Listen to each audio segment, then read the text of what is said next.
నమస్తే పీపుల్. ఈరోజు నేను నా కాలేజ్ రొటీన్ చూపిద్దామని అనుకుంటున్నా. ఫస్ట్లీ మీ కాలేజ్ కూడా ఇలా సిటీకి చాలా దూరంగా ఉందా? అయితే కామెంట్ చేసేయండి. అదేంటో అండి బాబు, ప్రతి ఇంజనీరింగ్ కాలేజ్ కూడా సిటీ అవుట్స్కట్స్లోనే ఉంటాయి. రోజు ట్రావెల్ చేసి చేసి చిరాకు వచ్చేస్తుంది. మా కాలేజ్ బస్సెస్లో చాలా సైలెన్స్ మెయింటైన్ చేస్తారు, కానీ ఎందుకో తెలీదు. ఫైనల్లీ కాలేజ్కి అయితే రీచ్ అయిపోయాం. కాలేజ్ అంతా చాలా పీస్ఫుల్గా ఉంటుంది.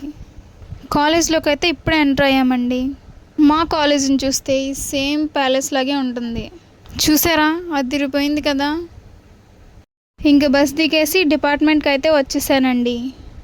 ఇంక బ్యాగ్ పెట్టేసి యాప్రాన్ వేసుకొని ల్యాబ్కి అయితే వెళ్ళిపోయా అండి. అసైన్మెంట్ మార్క్స్ కోసం ప్రజెంటేషన్ అయితే జరుగుతుంది. ఇంకా మా ప్రజెంటేషన్ కూడా అయిపోయిందండి. ఇంకా ఆఫ్టర్నూన్ నుంచి అయితే అసలు క్లాసెసే జరగలేదు. కాసేపు ఫ్రెండ్స్తో అలా చిల్ అయిపోయా.